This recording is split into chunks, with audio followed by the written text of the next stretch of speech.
My life is happy because I think everything in my life is my fault, all of it. It is the most liberating truth of all time. Of course, I'm logically understanding that there's other people, that there's other variables, that there's things I don't control, but I'm completely in control to what I do. You are capable of doing anything. You are capable of firing your employees. You are capable of breaking up in your relationship.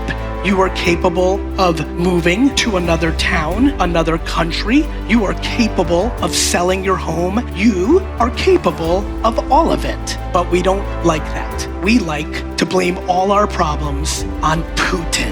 Bad day at home? Facebook. The algorithm and the dictators are not impacting your day-to-day anywhere close to what you've decided your lack of accountability is dictating. Need motivation? Watch a top 10 with Believe Nation. Hey, it's Carmichael, and I make these videos because in my first business, I struggled to believe in myself. I quit on my business partner. And the thing that saved me was watching the successful stories of entrepreneurs. They gave me the inspiration to keep going, as well as the strategies of what to do. And quite honestly, I still need their stories and motivation today as well. So today, let's learn from one of the best, Gary Vaynerchuk, and my take on his top 10 rules of success. Enjoy. This is a very focal point of the conversation. We must understand this. Everything you talk about, gratitude, empathy, kindness, all things that I live on, they all come from me thinking everything's my fault. They all come from me knowing I have control. Everybody, when they get into the accountability and control game, immediately, much of this audience starts thinking to the counterpoint. They immediately start thinking to the counterpoint. The natural human spirit for most people, when told everything is your fault, you are in control of everything, will start giving you 800 answers to why that's not true for them. And that's how they're missing the point. When I brought up earlier, if you are tight on money and you own a home, sell your home and live in a shittier home. Do you know how many people do that on earth? No one. Do you know how logical what I just said is?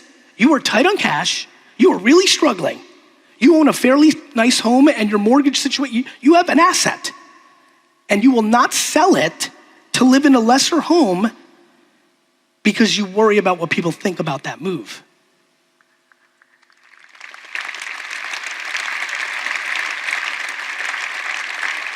My favorite chess move to this debate is like, but Gary, I can't do that to my kids. My counterpoint is, that's the best you can do for your kids. Rule number 2 is don't seek affirmations. My biggest concern is that I know there's a lot of people here who consume my content, leave comments, DM me, engage. They talk my talk, but they don't live my talk. I get more emails from people that are the employees of people who love me and talk about me all day to tell me that Rick loves you. I have no idea what you're talking about, but Rick's completely full of shit. He talks like you talk. He repeats your shit, but he's a asshole. That Rick story is super common. I know there's a ton of Ricks in this room right now. I know it more than the sun will come up tomorrow. You talk that GaryVee shit, you don't live that GaryVee shit. And where you don't live it is not on the hustle and grind. You don't live it on the kindness and humanity. You don't live it on the empathy and about that. 100%. 100%. And I don't say that on stage to come up here and like, I'm good and scolding you. I'm coming on stage saying, cut that shit out. I promise you, if you listen to this, it's real. It's real. The reason I pound patience down everyone's throat and everyone hates the flavor of it is because once you have a framework of patience, it eliminates so much bad behavior. Patience is important because most people can't see, like the way I set up this talk, can't see that most of the shit they do is for affirmation from other people. People can't see that most of the shit they do is to get credit from other people. Normally toxic relationships whether parents, siblings, plus ones, or my favorite thing to hate, because I hate the word hate, but I hate this. So many of you live your life based on the comments from strangers on social media. People here don't post certain shit because they don't think it's gonna get enough likes. People post certain shit that they're not even about anymore because they think it's gonna get a bunch of likes. People are scared to make video content when they know video content works because they're scared the way they look and they don't want people to say they don't look good. The world runs on a currency of people trying to get affirmation from others. People buy shit they can't afford, do shit they don't want to do, all to impress people they don't even like. Rule number 3 is have perspective. When you die, you'll be dead for a very long time. Are you sure? Listen, if this whole thing about souls go into, like, I would love to come back as a little Danish girl. But yes, when you die, you will be dead for a long time. Also, I don't know if you know this, you were not born for a very long time. We have even though life is long, and hopefully everybody here lives to at least 100, it's also, if you take a step up, very short. The concept of not squeezing the shit out of it, from a happiness standpoint, from a trying standpoint, from an ambitious standpoint, is ludicrous to me. And so I keep it super simple. Nobody died, best day ever.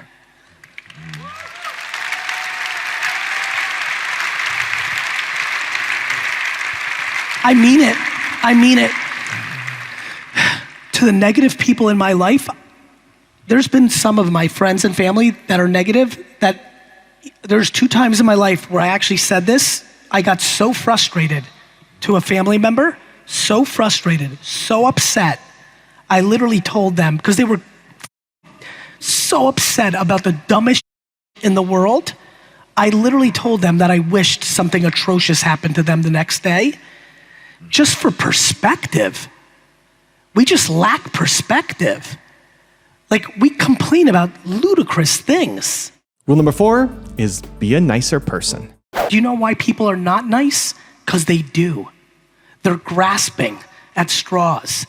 They've caught a tiger by the tail and have a relationship with a nice person, or they have a nice boss. They're scared every single day for that person to leave because that person is the energy of balance, because they themselves are super hurt inside. They're hurt because they haven't put the poison into the world. They've demonized therapy, so they don't do that. If they've done that, they definitely don't tell normal people. They peacock and hide behind money, behind status, behind things. My friends, the world is this close. The reason it feels so far away is occasionally people come around and realize how much fear works, how much demonizing others works. It makes people feel safe for a second. It is the least sustainable thing in the world. It is the least sustainable thing in the world. You know how I know this? I was an atrocious student, but there was one class I was always good at, history. I never understood why, and then finally in my 30s, I realized, because my entrepreneurial spirit knew that I would need it to recognize pattern recognition. Today, many people shit on me or laugh at me because I believe in NFTs. In a decade, I'm gonna laugh at them. You know how I know this? History. In 1996, I told anybody that would listen to me that the internet was a very good thing. In 1999, when the stock market crashed, everybody said the internet was a fad.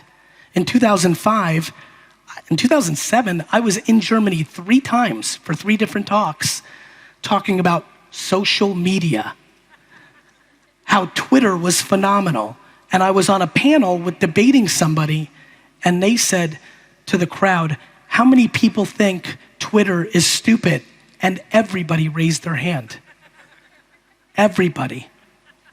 And the person interviewing me said, Gary, why is Twitter so important? And I said, because people are gonna tweet that they're walking their dog. Everybody laughed. Not at it, at me. The reporter rightfully said, that sounds ludicrous. Who cares if somebody's walking their dog? My reply, everyone.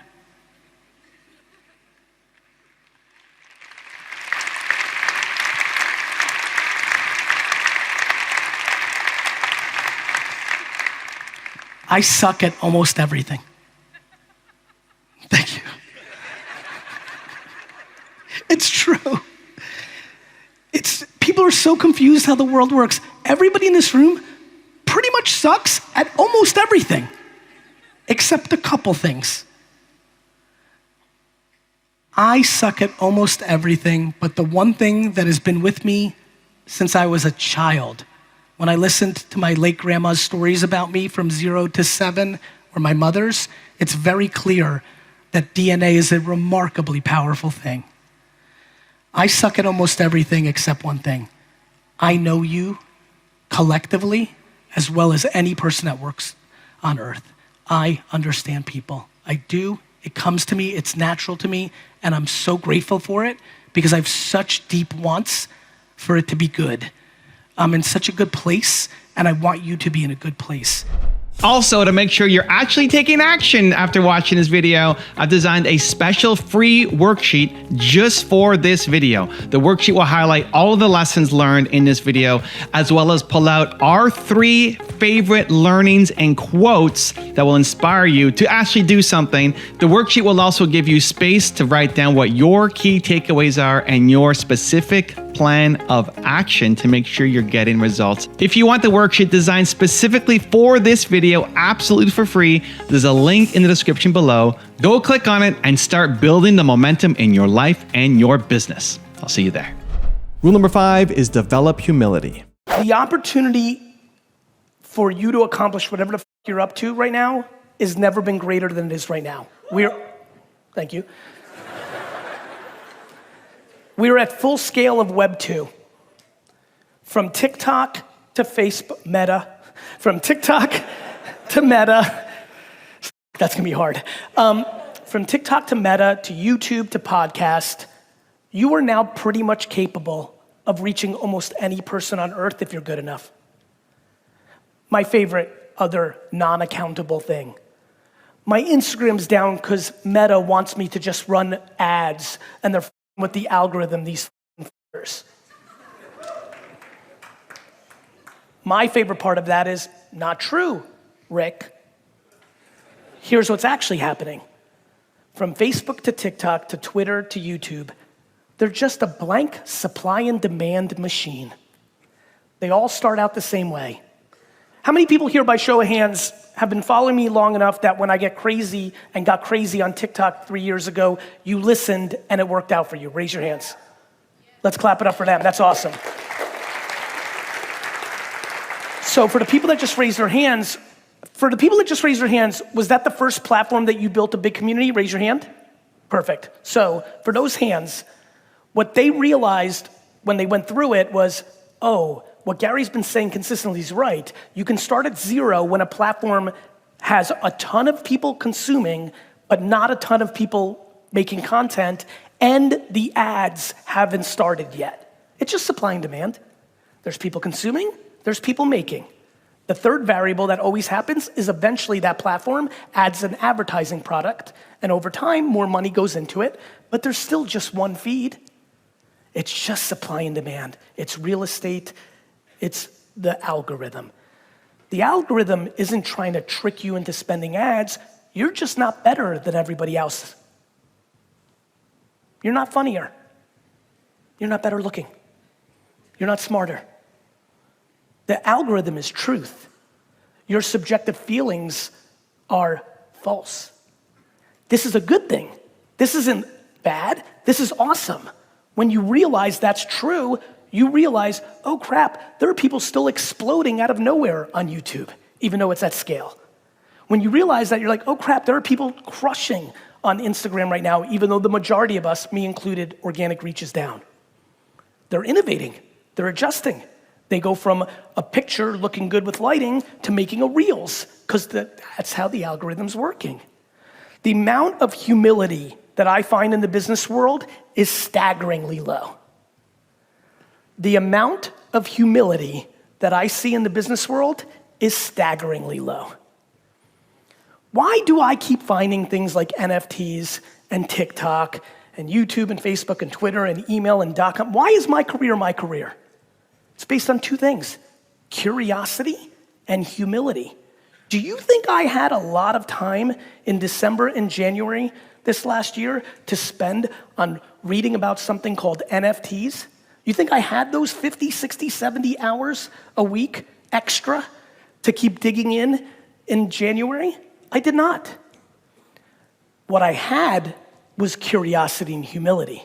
Curiosity, because my spidey senses said there's something happening, and by listening and reading all your DMs and comments, all that time I put in, that's how I stumble on shit. But way more importantly than that, humility.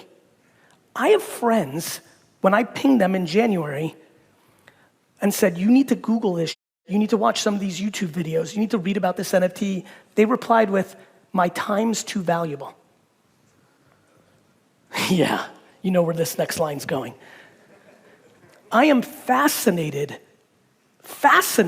by the lack of humility to create innovation in the entrepreneur and business world.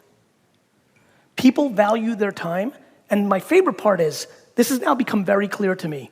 The people that tend to value their time the most in my world, when I really analyze it, are the people whose time is the least valuable.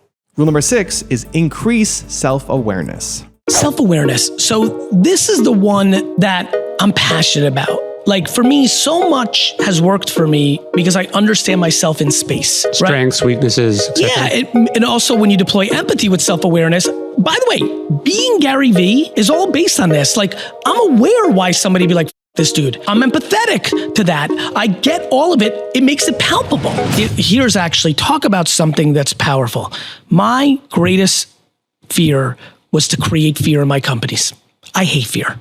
You don't want a culture of fear in the business. And that's what I think everybody does. Yeah. And I didn't want to rule by fear because I know it's powerful. Only the paranoid survive. And my dad ruled by fear. So I became very visceral to it.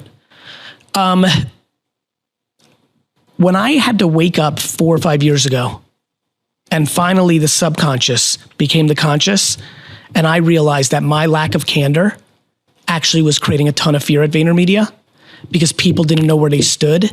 And you would have... You were telling people what they wanted to hear. You were avoiding things. That's right.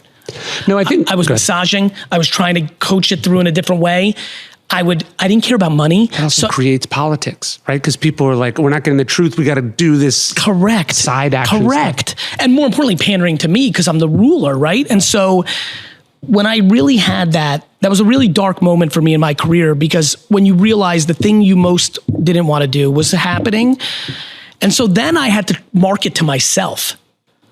I was like, candor doesn't work for me, and literally chipped away at it. And when the word kind went in front of it, it's been wild. And by the way, the last 18, 24 months, where my game has gone from a 10 out of 100 to call it maybe I'm a 60 out of 100 right now, that 50 has been monumental in my business success. Interesting. And so that motivated me to say, I can't believe how much of an impact this is having because I had a lot of things going for me. But man, just this one, what happens if I actually get people to truly just deploy accountability? Because everybody that is listening right now has worked with somebody who just blames people for everything. It just is the way it is. And like, if you make that change, everybody around you will adjust very quickly. Right. Right? Patience. I've come to learn was so easy for me and is like impossible for everybody. Mainly, this is how I got down the path, mainly because I didn't realize how many people valued other people's opinions. So of course you want to be successful at 25. You want to show your mom, you want to show your friends, you want to show the world. Of course you're lacking patience. You want a BMW, you want a Rolex, you want a blue check mark, you want 1 million followers, you want to be an entrepreneur. And all this bad behavior happened in the last decade because of it. Rule number 7 is stay relevant. A lot of people have reached out to me in the last 5 years on this. For people that follow me, a lot of people know I'm obsessed with context. I'm obsessed with context. It's why I'm a very good marketer. Making videos on TikTok is different than making videos on LinkedIn. The way I talk to a 22-year-old in Germany is different than the way I'm gonna talk to a 45-year-old in Afghanistan. Context is everything to me. I'm religious about context, which is why I think I'm one of the most successful content producers in the world. It's why I think VaynerMedia is one of the most successful content producers in advertising. When people are like, Gary, I've noticed a big change in you, I remind them that my message is pretty consistent. It's just contextual. If you read Crush It, my first book, what put me on the map, I talk about making $48,000 a year and loving life. That if you were ecstatic with your life and you're making $48,000 a year, you can stop reading this book, because this book is for people that are unhappy and are looking for ways to get out of the job that's making them unhappy.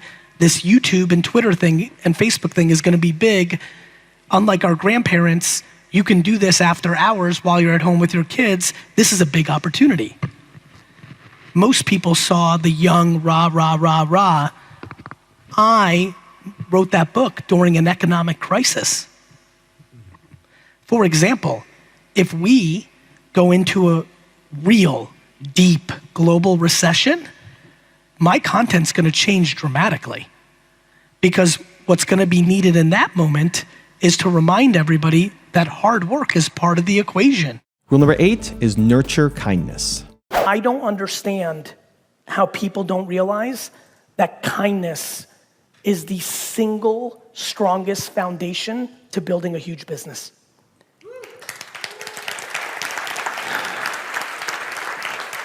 And let's have this talk.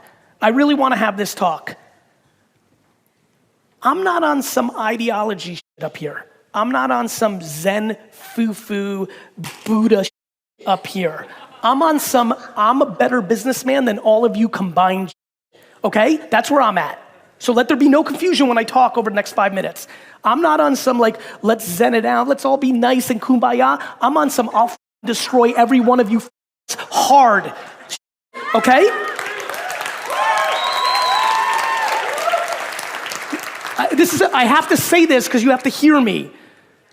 I believe that kindness is an alpha killer business trait, not some nice additive to the way the world is today. Here's why. It's sustainable. When you're building something, how many people here are building something for themselves? Raise your hands. Higher. Higher. Thank you. There's a lot of people doing that in this room. You have to understand why kindness matters. Kindness matters because you yourself will feel better, and you're the engine. You have to understand why kindness matters. If you're kind to your employees, they stay longer. Continuity matters when you're building something meaningful. You have to understand why kindness matters. If you don't over your vendors by not paying them or doing the right, if you do the right thing, they keep doing business with you. You gotta understand why kindness matters. Why the did I buy this sneaker? Why? It does look good, but why? This little swoosh is worth $1 trillion. This little swoosh is worth $1 trillion. That's called brand. When you're kind and you do it for 15 years, you build a reputation. That reputation, my friends, is called brand. We, all of us, have been taught way too long for the last 100 years about business that it's a dirty game, that it's a sharp elbows game, that if you're nice, you'll get walked all over game. It's not true. And I think it's time we start talking about it. Are you, seriously, it's not true. It's not true. It's not true. And it's time that we talk about it. The people that are the kindest, most honorable, when you're so good that you have no negative intent for anybody else and you don't do wrong things, you move fast. Rule number 9 is build a relationship with time. What is your message to our Building Public listeners and fans? That if they can build a relationship with time and realize they have a lot more time, that they will have far less anxiety. And that, using a sports analogy, if you're down by 13 going into the fourth quarter and you win by 4, you won by 4. And a lot of people's fourth quarter in a basketball reference and in life reference is really ages 55 to 80. So I'd like to hear from everybody that's under 40. What are they so upset about that they haven't accomplished yet? You have more than half your life to do it. And rule number 10, the last one before some very special bonus clips, is respect beliefs. I would tell you that I'm a extremely spiritual person because I'm completely confused by our lack of knowledge around intuition. Just that subject matter has me off the reservation. You know, I'm also spiritual in the way that I don't like to judge people's spirituality. Meaning, I, for example, do not have crystals in my house. But I love that people have crystals in their house because it works for them. I was born in the Soviet Union where religion was banned for 70 years. So for 3 generations of my family, religion was not practiced. So I am not deeply religious, yet I love that religion is so important for so many. My ultimate spirituality is grounded in my deep, deep love of my fellow man and woman. And that's what I like it for. Let's talk about why you actually listen to somebody else's point of view on your life. Let's talk about why somebody else's point of view on your life is something you're willing to accept. I am fascinated by people's ability to take strangers' comments on a social media post and allow it to make them upset.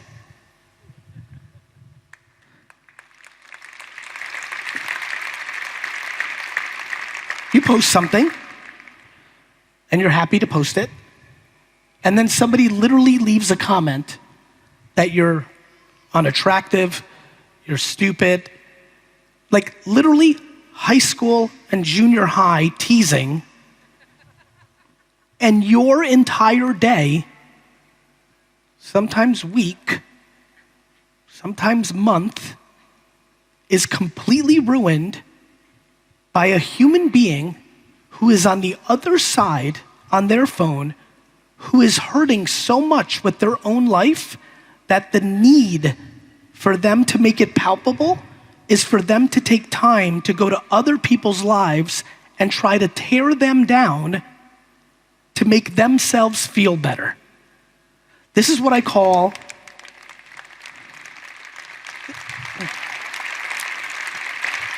let's stop clapping so I can finish this one. This is what I call a circle of insecurity. A circle of insecurity. The concept that that is happening is not Facebook's fault, is not Instagram's fault, is not TikTok's fault. It's not. We have become infatuated with blaming the platforms for our own shortcomings until humans decide to lean into accountability and stop blaming platforms and politicians, people will continue to be unhappy. Down the street, all walks of life, all different scenarios, all different challenges, all different opportunities, all different levels of happiness and hope, optimism and delusion. And that's just like the world, right? The world is just filled with so many different truths, and people's truths change hour by hour, day by day. People's truths have changed in line today since VCon, right? There are many people I saw in Minnesota in May that have a different reality right now in late July. In 7 weeks, somebody got sick, something popped off in a good way. And so, everyone's always looking for answers when answers are always changing and evolving based on the questions, and questions are coming up on a daily basis. So this is not about a tactical, like, here's the blueprint, go do this. This is about a perspective and a sustainable mental framework that allows you to deal with anything and everything, and that is grounded in gratitude, and that is grounded in practical optimism, that is grounded tactically in underpriced attention and opportunities. That's why you're gonna hear from me so much about Facebook pages and YouTube Shorts now, because the attention and where you need to put your energy, your output, your content, your information, your music, your art, your ideas, your business development, those will change. But what everyone is in search of and in need of is a sustainable mental framework. And that is what I'm gonna continue to work on, which is like, if you're able to see the world through the eyes of attacking hate with love, through the eyes of tenacity and work ethic are part of the formula, thus find something you like, otherwise you won't be able to work that hard. If you're able to figure that out, if you are stuck in a 9 to 6, or even a 9 to 9, because you have 2 jobs and your situation's such a challenge because you're feeding 4 people in your home as a single parent, and you've got 2 jobs, you're 9 to 9. The question is, can one of those, because one of them is just extra cash, instead of having a 5 to 9 where you're actively doing something, can you get a 5 to 9 for the same $15 an hour at a store, or be a receptionist or a night guard where you can work on your phone while you actually do your job, right? It's like, to me, this concept of people saying, well, I'm stuck, is just actually not true. It's true because you think you're stuck. The actual world, God, the world doesn't think you're stuck. You just haven't figured out the move you have to make to unstuck you and unstick you. And that's exactly what I just said in that little scenario right now, which is like, you're working 5 to 9, but like, you're doing something that doesn't let you be on your phone, but you switch it and get paid the same amount and sit at a chair that's not bothered often, security guard, retail cash register, where it's not a busy store, front secretary, driving Ubers around, and every time you're not driving, like maybe that's half and half there. I'm just spitting here free flow about, you're not stuck. You might have it much more challenging than others. That's why I go so crazy about 20-year-olds. 20-year-olds, so many of them don't have the handcuffs. That's why I'm so passionate about 20 to 30. I'm not less passionate about 50 to 90. It's just that 50 to 90 comes with baggage, comes with being a little stuck. Children, mortgages, debt. 20 to 30 comes with just opportunity, and just gotta get the out of the school system and parents' traditional bullshit points of view. They have plenty of good points of view. This is not binary. Parents are the best, parents are the worst. School's the best, school's the worst. I'm the best, I'm the worst. Everything is both. Everybody just wants to be one thing. It's gotta be all blue. It's gotta be all red. It's purple. It's always purple. Nothing's binary, but what is binary is, if you are pessimistic and you say you're stuck, then it's over. If you've decided it's over, there ain't no video I can make to make you unover. Or there is, which is why I'm motivated to do it. The fact that one human being can say one thing at the right second to another human being that can fundamentally change the process of their life, because they have now decided to open up a different perspective and see the world differently, is the most intoxicating, most powerful reason that human beings are the best in the world. And I will continue to be one small version of a human being, one of many millions of people that are out there. And I don't know if I think it's billions, but I definitely think it's tens of millions, and I do believe it's hundreds of millions Do I think it's 12% of people? Maybe not, but I definitely think there are tens to hundreds of millions of people who get deep happiness for themselves out of trying to be a communicator to help others. Some do it at the highest level of distribution like me, others do it for just their child, thus making me change my mind. It is billions of people. It is billions of people. There's absolutely over 1 billion people on earth that are passionate to use their words to make somebody's life better. It's called parenting. I'm wildly content and at peace. And I don't think that would make sense to most people that consume me because I'm so frantic as a communicator. I'm such high energy. I think the thing I always enjoy when people get close to me and I'm looking at Dustin and Seth behind is like, there's incredible levels of confusion on the calmness and like the ability to absorb, bad situations. And that has so much to do with personal life, right? Like friends and family, I feel really good about it. I think a lot of it has to do with the lack of expectation I have of others. Doesn't mean I don't require like any human being, but like I'm incredibly compassionate, not just empathetic. And I think when you combine compassion and empathy, you get into a really zen-y, fun place. I find that, I've been really thinking this through. I'm like, oh, those two, because not only can I feel you, but when you come with something that isn't great, I'm going quickly to, are you okay? Versus this hurts me. And so that gives me a very good personal life. Yeah. Again, trials and tribulations like any human on life from different various things, especially candor. I would tell you that everything that I've had challenges with in my life, professionally and personally, has been because I'm non-confrontational, which again, blows people away. Because on stage, I'm incredible at it. Yeah. Because I'm talking to the world. When I'm talking to the world, I can't see your name or your face. And so I can just have really good observations to incredibly clean data because very few people on earth read the comments from human beings at the level that I do. It's what I do for a living. Yeah. So I have crazy insights. One that really caught me was how many wealthy kids were upset with their parents for paying things, but didn't want to give up on their parents. That one really triggered me in 4 or 5 years because I didn't grow up in that environment. I was like, oh, this is a wild one. This is a very unhappy 25-year-old with a Tesla, a sick apartment in LA, an unlimited Uber, Equinox, but the subconscious is starting to take over and they realize their parents think they're losers. That's why they're paying for everything. And it becomes, breaking those things down. Yeah, absolutely. So, I think I am very happy because I'm very simple. I'm way simpler in business and content than people realize. I'm very simple in life. I don't really want stuff. I like playing. I like competition. That's something I'm passionate about. I've been thinking a lot about competition.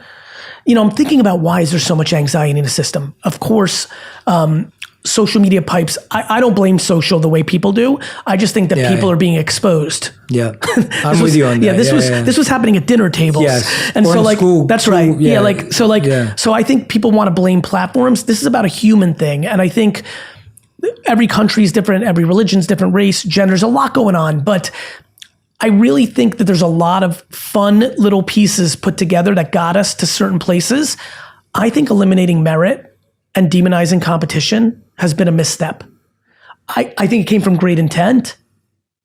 I think parents didn't want kids crying. They didn't want them to feel bad.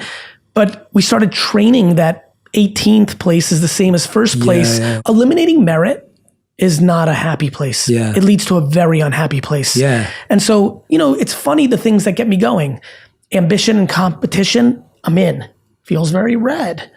Kindness over anything else, including those two things, and because it's purple. Yeah. And that's where my soul is right now for the world, because I think so much of what I am and what I became was my mom and my DNA and my circumstance filled all the gaps along the way. I walked into high school, 4'11",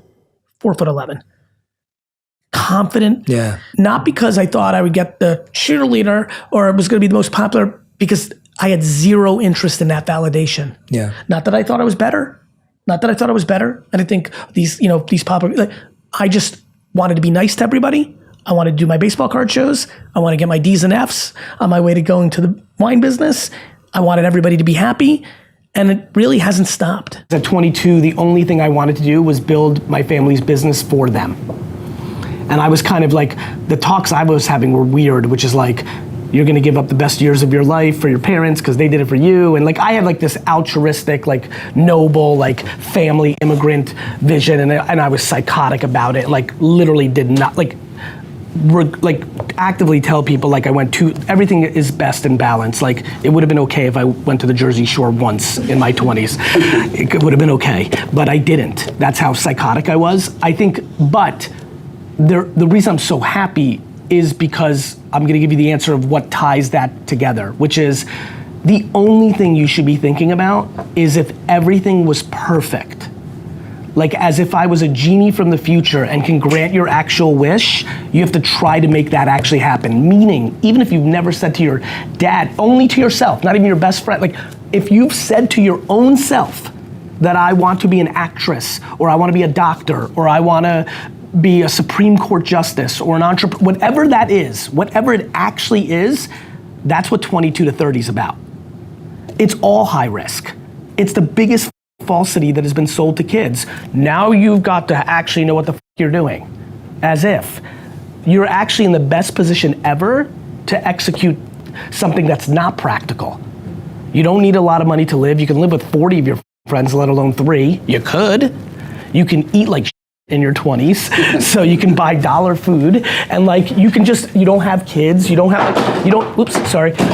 You know, you are in the most practical place from 22 to 30 to do crazy ass shit. But the world has taught kids that that's the time you're supposed to have it figured out. It's insane.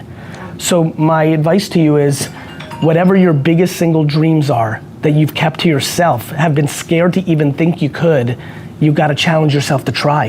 And that looks like this. Whatever I just said, if it is Supreme Court justice, it's interning, it's paying a law firm, even though you didn't go to law school, to like be an assistant. Like, people don't understand how life actually works. Like, if you could just get into the game, weird things happen, right? If it is Hollywood life, like you need to move to LA and like work for, like it's working for free, which comes in all shapes and sizes.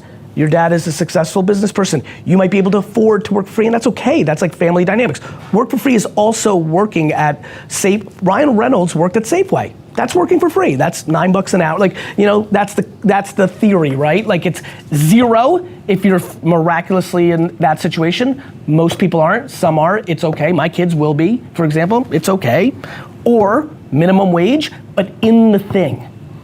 Or a job that gives you plenty of hours to be in the thing. I tell a lot of people who want to be influencers to get like a job at 7-Eleven and just make content all day while they're standing behind the register. Like, you know what I mean? Like, get a job that's not actually making you do anything so that you have time to do the thing. It's true. I mean, I don't even want to think what people are doing right now that I'm paying them. You know, like, so you have to go for your actual dream, the one that scares you the most, because it's the one you want the most, but you haven't even thought you had a chance to do it. That makes sense. It actually makes sense. This is why I'm so passionate about it. If not now, when? It's true. But the world really everybody up. Like, this concept that you have to, now you went to college and you thus now know what the you want to do? Who? Show. Of course, ironically, orthodontist, doctor, lawyer. Yes, of course there are a small group of professions that the passion and the school, and you know, for everybody else, nobody's doing the thing. What? Exactly. And that's where everybody is. And you guys know your options. You have so many options because of technology. But the real answer to your question is the dream that you haven't even felt comfortable believing in. How in the world can a human being be tired of admiration? Like, it's too humbling. I live a life where people think it's cool to take a picture with me. That's ludicrous. That's incredible. I will never figure out how not to lean into my humility. But that humility comes from a mindset that starts with deep self-esteem and deep understanding that other people's judgments actually have zero impact on your life. And I get to be the byproduct of tremendous parenting to have that mindset. Not everybody had that. My father didn't.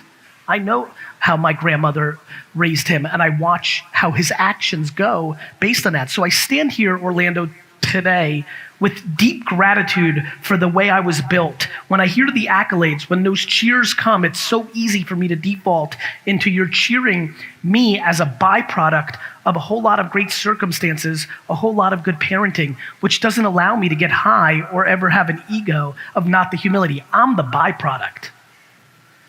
I am desperate to figure out how to put sentences together to get you to understand how much that's the game.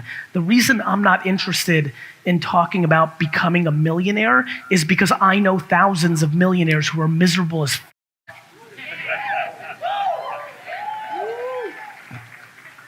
What I'm interested in is trying to figure out how to get you to understand why it's so fun for me to play in the dirt. What I'm interested in is, why does this work for me? Why did it work for me? Why does it work for other people that I see? Right. Because most people have no interest in putting in the deeply, deeply, deep hours of work required to actually be successful.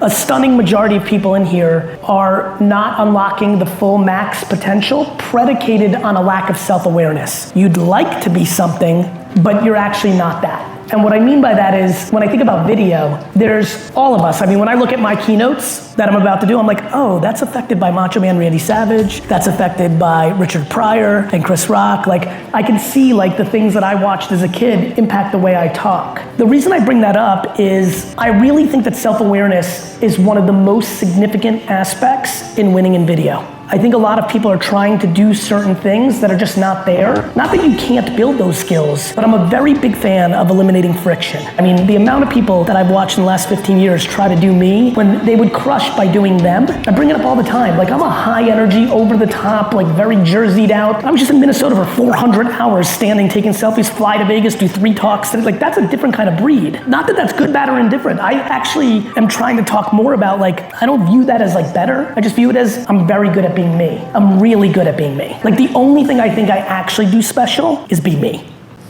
And I think when I think about how are you gonna win in this play, you've got to really be you, even when it doesn't seem that you works. For example, for a lot of the youngsters in here, and definitely for people over 40, this is gonna resonate. When I hit the scene on video and keynotes, I did not dress the part. I cursed crazy. Everybody told me I was gonna lose, I couldn't win, and it happened. Like, a lot of places wouldn't book me because I cursed too much. I didn't wear a suit, which was like fucking completely unacceptable 15 years ago. And like, people are like, what are you doing? And I'm like, I just don't have the ability not to be me.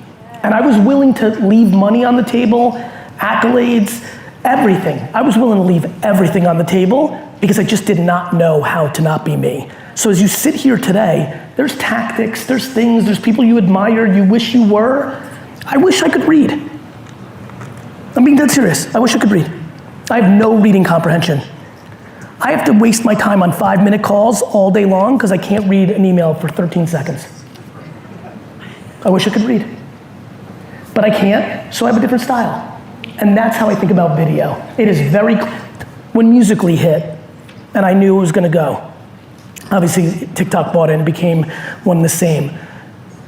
Everybody around me was like, but you don't dance. And I was like, that's for damn fucking sure. Because, by the way, if I danced, you'd see it by now. I was like, I'm not gonna dance like 14-year-old teenagers on TikTok. I'm gonna put out my content. I'm gonna know that 14-year-olds are listening, so the adjective might be different. The reference might be different, the context will be different. Video, in my opinion, today, is a battleground of a quadrant that looks kind of like this. You need to communicate the way you communicate. There are people that are not dynamic, they're monotone, and they do just fine and dominate. They are. And so if you're a monotone person, then that's that. I think the thing that one of the biggest reasons I understood that social was gonna work was people didn't understand that humans' basic need is to communicate.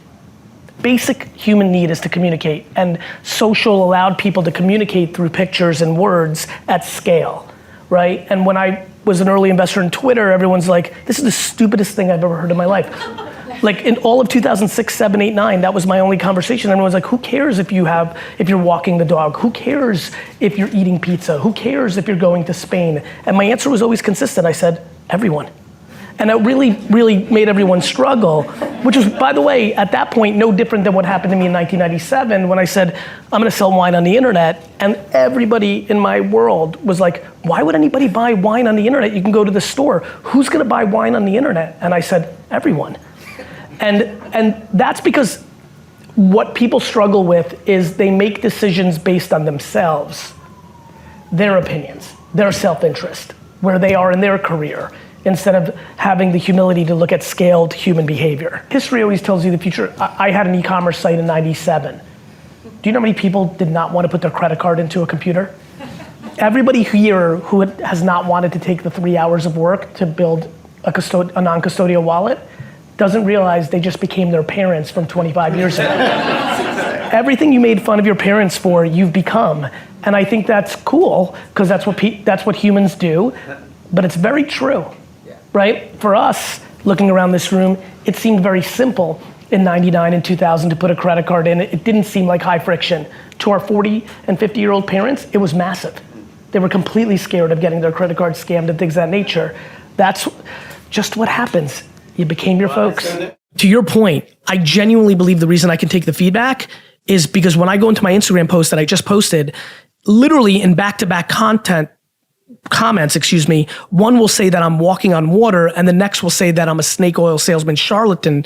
The fact that neither penetrate my psyche is absolutely where I'm at.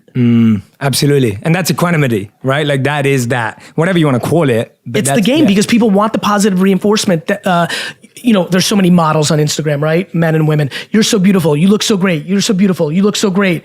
You're full of shit. You look fake. They're crushed because they take too much in that you look so great. Yes, and I think that's the point that we're hitting on here, which I love, is that overemphasis on positive, it's what makes the negative so hard to take. It's also an incredible place for me to add some clarity that I haven't done a good job on historically, which is something I'm thinking a lot more about. Raghav, it's fun to see you here because we had this call yesterday. I'm like, look, I'm at my worst when I'm excited in an interview and I'm drilling a headline. Because I love doing it. It's fun. It's showmanship. It's wrestling, promo videos. It's my natural state.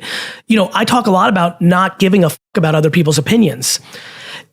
It's also because I take the complete opposite approach, which is every negative piece of feedback that I get, I genuinely go into two places. A, I deploy sympathy and empathy for the person leaving the comment, because inevitably, immediately on that action, I know that they're not in a good place. If you go to somebody else's social, consume it, and then spew hate, you're not in a good place. No, absolutely. You're unhappy. Yeah. Next, I start trying to see the insight to any truth in it. The second that you're high on your own supply, you're vulnerable. Yes. And so 100%. I don't give a fuck about anybody's opinion. Ironically, I value everybody's opinion. I just synthesize it and then decide to take the good from it. Yes. By deploying empathy and sympathy to the deliverer of I'm stunned by our lack of conversation in society right now on this part. There's a lot of judgment and hot takes and comments. We need to judge the person delivering the message. Absolutely. Like how is your mother's opinion of you have the same weight as Anonymous 54's comment on Instagram? Yeah. That is ludicrous. Yeah, absolutely. In the same way of how does a coworker's opinion, you have to factor that in different than your mother, because your mother blindly thinks you're the best if you're lucky enough to have that mother, and so it's super fast. It's just pulling from opposite directions. And I think, I'm pulling so hard from opposite directions that my balance is coming in that. There's a really dirty secret in the strategy world of like Bain and McKinsey, where if you really get them drunk, they admit that the actions lead to the strategy, not the other way around. That's my answer to you.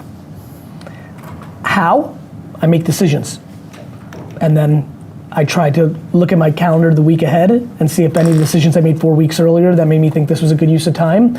Am I able to move something, cut something down? I'm extremely thoughtful about cutting times of meetings. So one of the things I think that really make me successful is understanding a 7-minute meeting is real and not just making it a 30-minute meeting. But the real reason is because I don't overthink it. I'm operating my business, I'm in it. How do I decide between going to dinner with Kevin Hart because I can and I want to build top of the funnel brand? Or do I go take a mid-level client that I'm trying to build a relationship with? It's, you ask every normal person, it seems like those aren't super close, but I can touch the pulse and be like, I'm going to LA 4 more times in the next 3 months. The biggest mistakes I make are the ones of missed opportunities of the things by being crippled by opportunity. When you actually level that all up, my friend, it really is liberating. You will never even come close to making the right decision. I mean it. You just don't know what the alternative would be. People think that there's a right answer. You as an operator of your business, make the right call that feels right at that moment and just move. And people spend all this time and money on trying to think that there's a proper answer. I play on the extremes. I spend as much time as possible on the things that are showing me the most offense, right? However you're doing your customer acquisition to get to a hundo on a product like that, like whether it's Facebook, whether it's brand, and then I spend the amount of time on my biggest vulnerability. Putting my finger in the holes to make sure the boat doesn't sink, and building a bigger boat, and nothing in the middle. And knowing that I'm making that judgment at all times, and the second I get new data a week later, I might have to completely change what I thought was right the week before. It's also why I spend a ton of time with my employees. The reason I'm an HR-driven CEO is if you really understand this, both your biggest growth and your biggest vulnerabilities are actually your own team. So I think it's it starts with the ability not to overjudge yourself, because that is the liberator of the model I just broke down for you. The fact that it says, even the question gets exciting for me because you said, how fast can you build a successful company? Even that is why I think most people are not winning. I've never thought of anything besides how slow can I build something. But speed matters now. I think speed is the poison. Yeah, okay, speed matters. I also think it's why nobody's winning. Speed is the devil. But so is sitting and analyzing and never doing. No. Right, so there's an opposite. That's right. There's a counter. Do you know why everyone's sitting and analyzing so much? Because they're trying to figure out how to do it fast. Speed's the devil. It was really funny. Obviously, back to jumping in. That was a really fun moment, right? Because I'm saying TikTok, because I think you're going to go, where do you start? And that's why I didn't stop. And I appreciate that. I like how you did it. The reason I went so ham 4 years ago on TikTok was I knew what the question is from everyone. I was like, this could actually get people going. Because we'd gone through 5 years of mature Facebook and Instagram, and it was like, there was no fast. Yep. TikTok was the first thing that I saw that was fast, completely based on the merit of the creative. But the problem is, a lot of the people that got it fast didn't necessarily go into it trying to get it fast. Some of it was on a spoof, on a lark. Some heard me and talked about shit they cared about, and because they cared about it, and they were passionate about Star Trek, and they knew a lot about Spock and Captain Kirk, it hit for the people that also did. So, I think the interesting part of your question, the answer to your question is, if I was exactly me, would be okay, because I've never wanted fast, because I've always sensed, and now I feel very confident that I'm right at 46 years old, that fast is what fucks everyone up, because you go into shortcut land, and that's just real talk. It just is. So I couldn't recommend more people trying to think about things like, okay, and this is why I fuck with the youngsters. For the youngsters, I'm like, listen, when you're 20, if I'm telling you 10 years, when you're 20, you were 10 years old 10 years ago, and I remember being 22 and my cousin Bobby being 30, and I thought my cousin Bobby was the oldest man on earth. So I know how hard it is when I tell them, hey, think of this as a 10-year game. They're like, you, Gary, that feels like forever. The problem is, it's why so many 20-year-olds lose. It's also back to mental health and all that. It's why they're all so anxious. They want fast to show everyone else they won. They don't want fast for any other reason but to flex. And that's really f***ing them up. Fast is the devil. The cancer is doing it for other people thinking you made it. So now you got fast cancer is how most of these kids are playing it. You use some of that towards your fuel. Like you say it all the time, where people thought you were a loser because you were the entrepreneur, like growing up. You use that as a chip on your shoulder. Chip on shoulder is very different. Yes, to your point. Yes, but the problem is, when I was growing up and using it as chip on the shoulder, I wanted the merit of success to be it. I never thought anyone on earth would know who I was. In the business community, I literally thought in the liquor business, people would know me, and that was my life. Yeah. So I didn't grow up with what these kids want. Almost every kid subconsciously wants fame. It's insane. There's a reason why most actors and actresses, especially child ones, went to rehab. It's hard. Back to what we were talking about, right? Yep. I wanted chip on shoulders to like be successful for the game. A lot, which is why I never bought shit. To this day, it's why I don't buy shit. Because I don't want the proxy. I didn't want the Mercedes or BMW or Rolex or house in Short Hills with a pool and a house in the Hamptons. I didn't even know the Hamptons existed until I was 30 years old. I grew up in Jersey my whole life. I knew nothing about the flex. Now, back to chip on shoulder, to your point as motivation, it's the perception of success that all these kids want. I tell people all the time, you're in control. Like, you're in control of what you put out into the world. I deal with it and unpack it very easily. I put into the world what I'm willing to share, and I don't what I'm not willing to share. And too many people get caught up in the game. They want likes, they want followers, they want the blue check mark.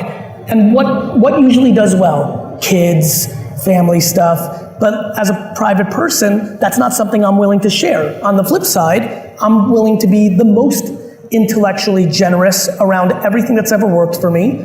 I think the thing that works for me is when I make a piece of content, I think most people, when they make content, say, what's in it for me? I'm gonna get likes. I'm gonna get a customer. I'm gonna get that blue check mark.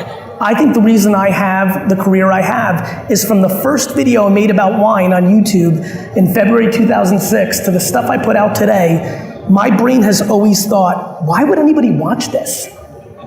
Like, why are you watching this? Like, why is this good for you? And for me, I have always lived under abundance. I'm not going to talk about the wine company because I can spend the next half hour thinking about wine tax and you don't get it. You get it. It's a gift every day when you wake up. Hey, wine tax? That's so fantastic. Thank you. Anyway, okay. You know, I respect people's time. I don't have entitlement. I think I have to fight for it. And so I spend a lot of time reading my direct messages and my emails to try to figure out where the temperature is in the world and what are the issues and what are the opportunities, what do people struggle with, what have I never talk about anything I've never done. So I think one thing that's really worked for me is I don't talk about stuff I don't know. Yes. I never tell people to do something I haven't done. I am incredibly private, as you know, and the world knows. Because I'm going through a transition in my life, I felt like it got to a place where it was not sustainable for me to be 100% private. And so I've been a little more public. It is something that I'm desperately not interested in. Even the part we just talked about with my kids, like it's not somewhere I want to go. I don't want to go. I don't want to talk about my kids. I don't want to talk about my personal. We can cut a little bit. No, I want you to keep this. Okay. And I'll tell you why. I want to remind people, you're in control. It's incredibly important and appropriate, and I appreciate, especially being very cordial for people to ask and things of that nature, but I want to remind people they're in control. I want to provide value and put out things in my professional career. I'm incredibly private and feel that the world is entitled to what you give it. So when I watch people get upset when people get into their business, I'm like, you're giving them your business. By the way, you're leveraging your business. I don't want to leverage nor give my personal life to the world. I don't think that's the right way, by the way. I just think it's my way. So the reason I have a little bit to what you're referring to is it became not sustainable because it's been a long time. And I was in a transit, it was the appropriate time. And I needed to just get some context out there, but it's not where I'm going to go. And that's what I was more interested by. To me, it's not. Listen, us being together, my brain goes into maximize the value at the highest levels because we have the opportunity to, for as many people are listening. The takeaway there, from my perspective, is you're in control. You have a learning disability and you want to share it, mazel tov. You don't? Great. It took me, back to something less serious, it took me 15 years of public life to say I'm not candorous. And it's hurt me in my personal life and it's hurt me in my business life. You get to share what you want to share. And I think people should be careful of what they share. Yes. You share your abs like you're a good shaped dude, people are going to talk about your body for the rest of your life. Yeah. Yeah. Like you did that. Yeah. You're going to show your kid all the time. They're going to talk about that relationship. They're going to talk. You're giving the world permission. Yeah. I prefer not to give the world permission because that's a sacred place for me. Yeah.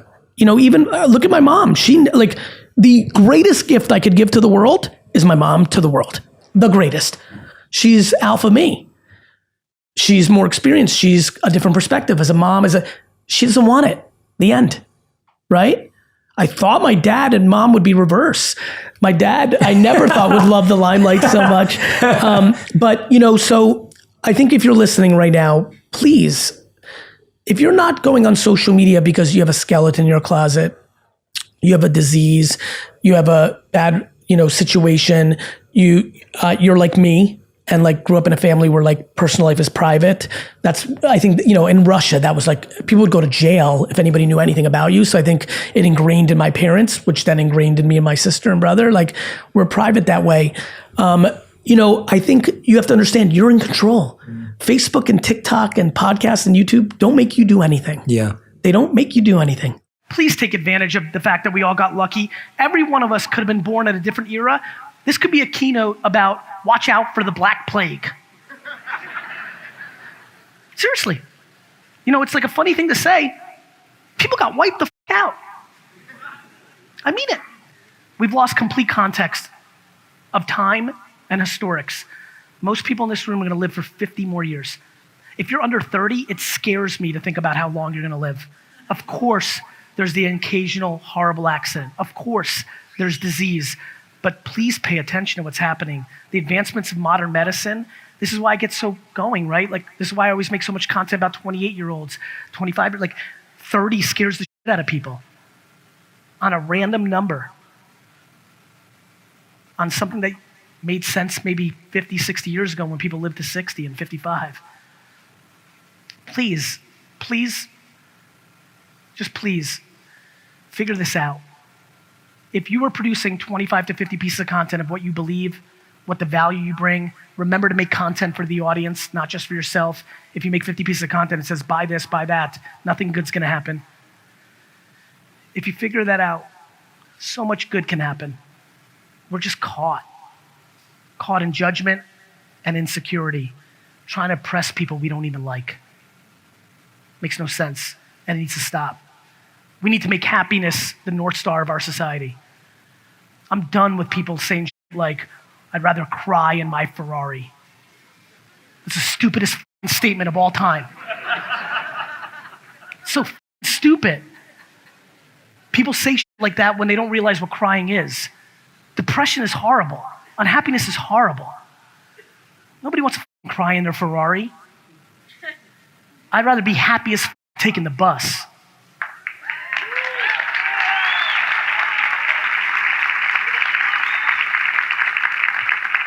A funny thing happens when that becomes your system. You start looking for things that make you happy. Funny thing happens when you start doing things that make you happy. You start working more, harder. You become invigorated. You like it. All of a sudden, funny things happen. When you like it and you put in the work, results start happening.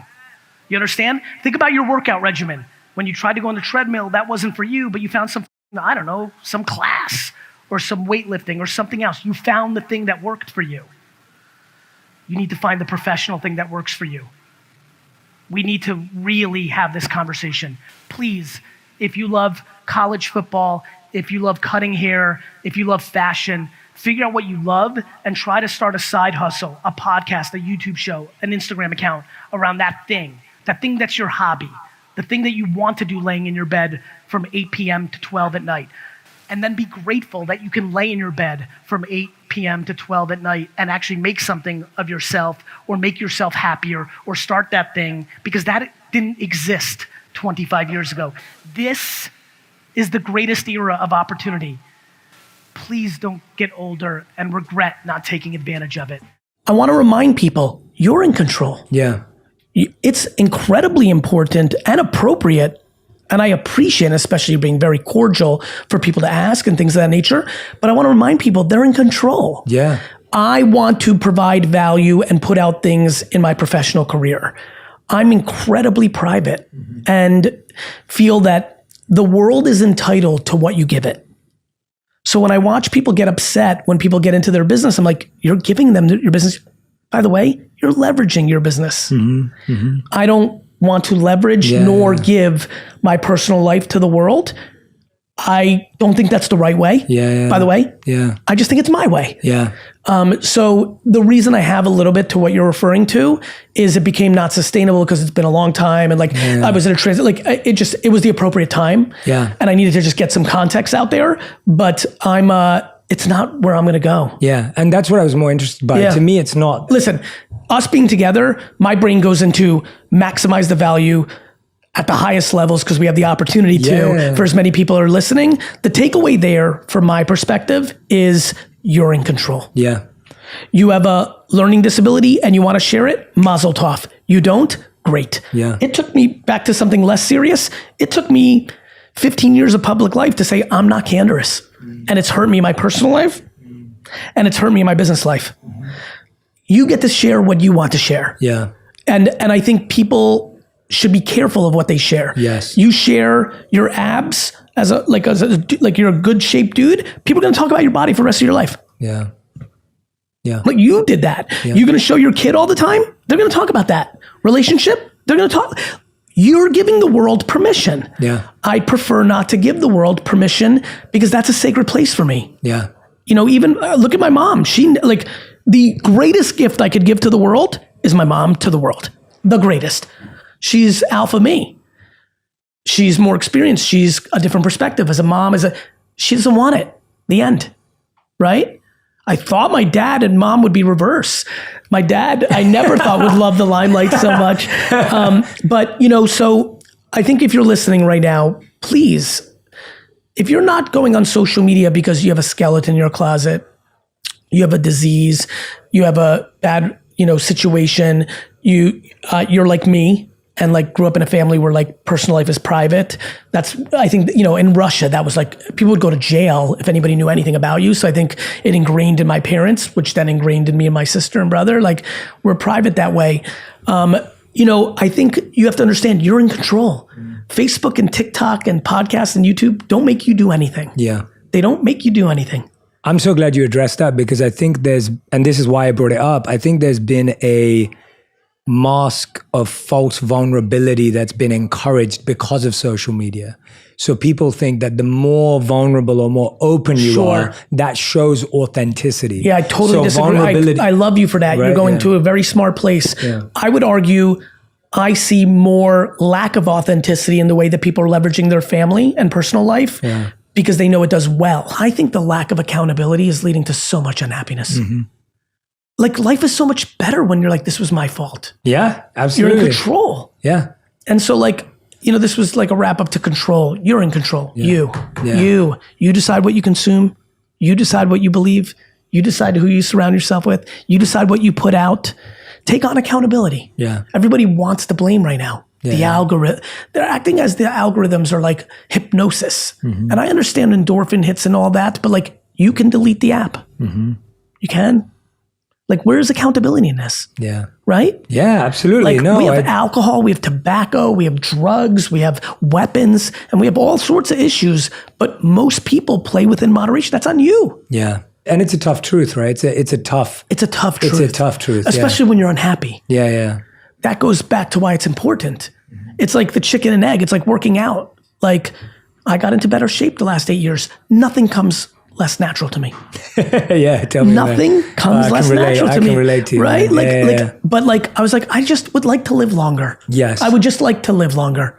And go figure. It's not apple cider gummies. It's not steroids. It's not implants. I've thought about it. I'm can I get chest implants? I put in a lot of work. I feel Seth's good. I feel I've done more than Seth, but my body type, and I'm I probably haven't, but no, it's eat well, go in the gym, do the right things. And so same for life, whether it's meditation, whether it's exercise, whether it's therapy, whether it's good conversations, whether it's surrounding, back to us not having the serendipity, we've had some meals, we've had some interactions. They're always they're nice. We need more. I would like that. Yeah, I'd and like we'll that build too. on that. I think, you know, I'm spending more time thinking about spending more time with more while doubling down on core.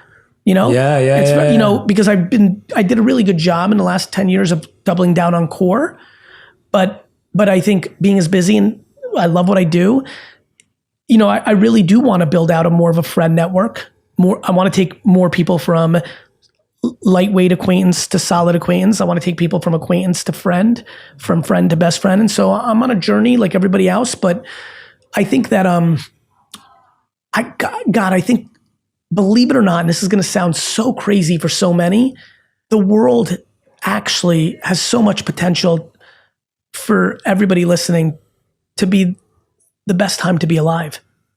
Medicine and technology, and there's so much, but we're caught right now. It's like a hamster wheel. We're in the momentum of focusing on, you know, the bad. Yeah. And there's always bad. Yeah.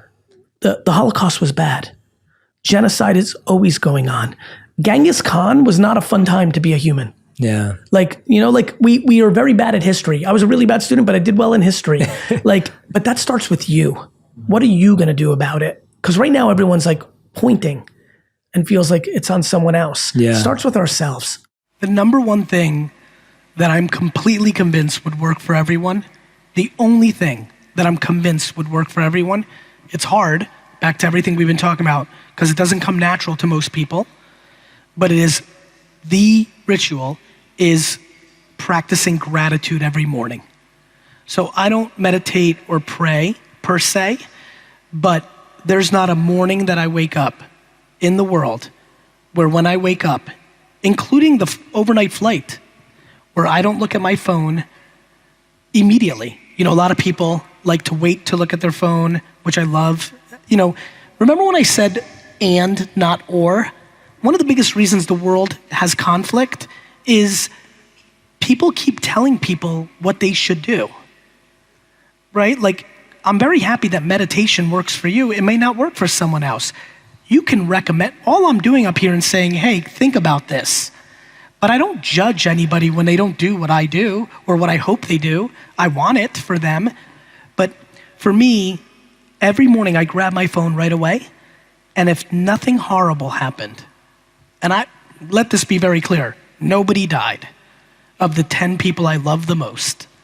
If nothing horrible happened, I am actually incapable of being upset during the day.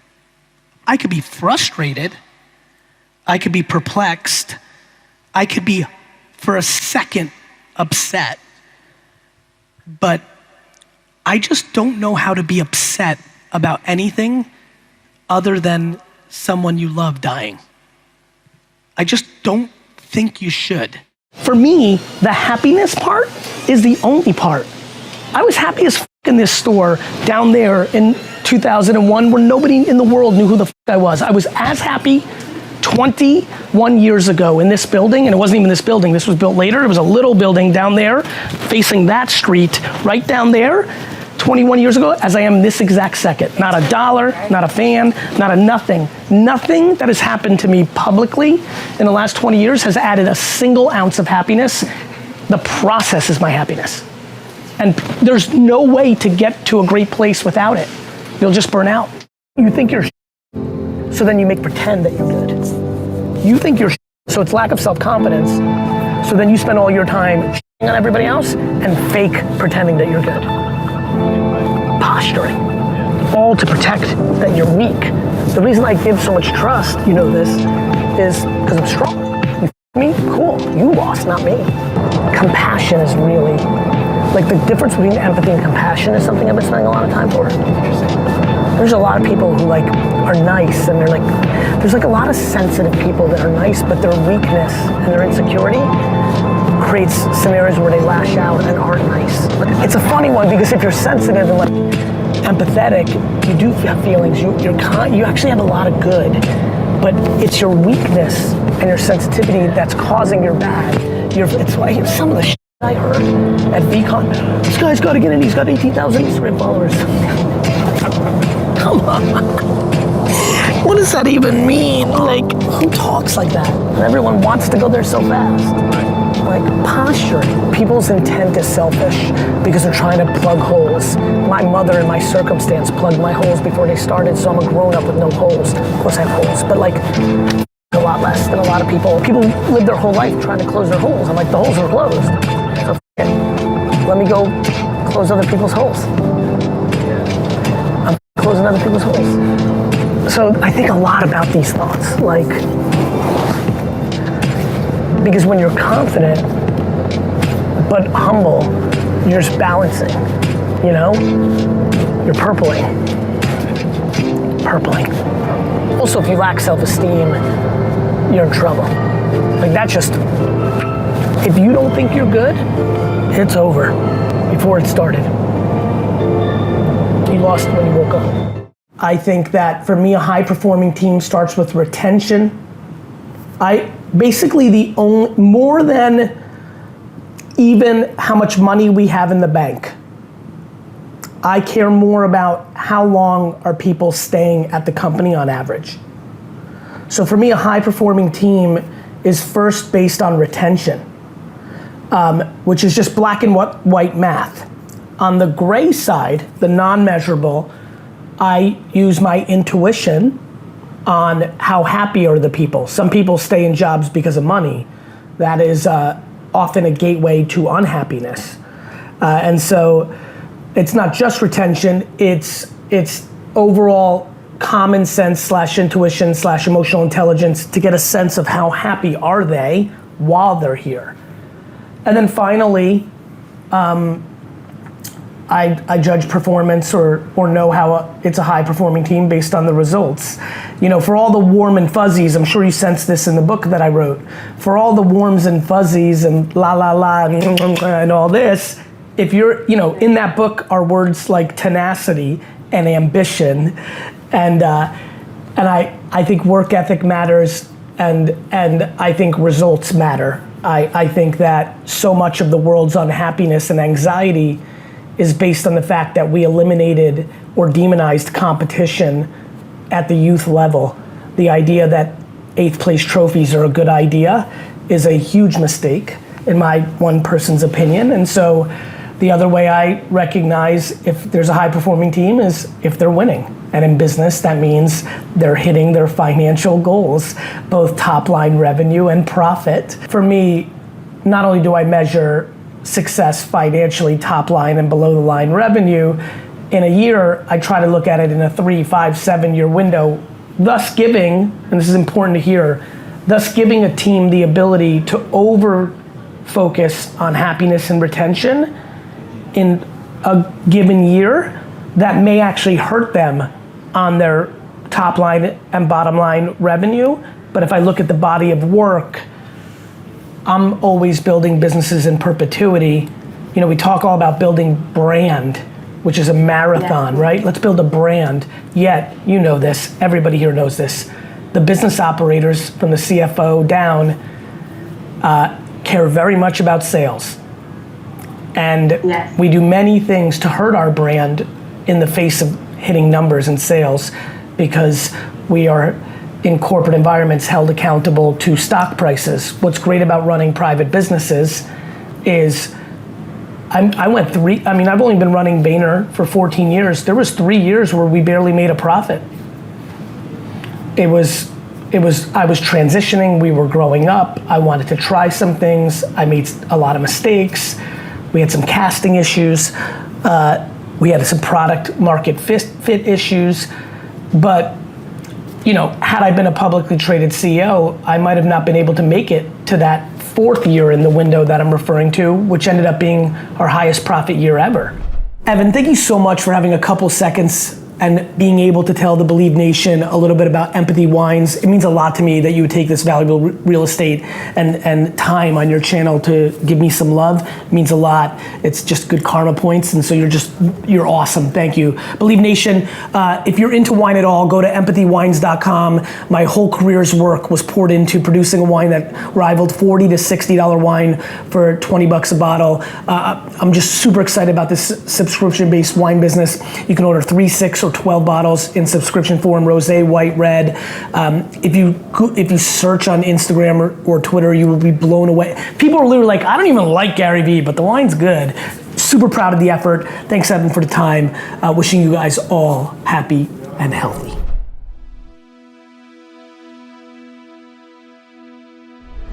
Because you made it this far in a video, I want to celebrate you. Most people start and don't finish. Most people never actually follow through. Most people say they want something, but they don't ever do the work to actually get it. But you are different. You are special. Believe Nation, you made it here all the way to the end, and I love you. So as a special celebration, if you put a hashtag believe down in the comments below on this video, I will showcase you and celebrate you somewhere on the screen in a future video because you are awesome. For 10 more amazing rules from Alex Hormozi, check the video right there next to me. I think you'll love it. Continue to believe, and I'll see you there. You are limited, or at least in my view, entrepreneurs are limited by one of those three at any given moment. So if you have impeccable character and you have great beliefs about the world, but you have no skills, you will only be able to provide value to the level of your skills. Now, once you add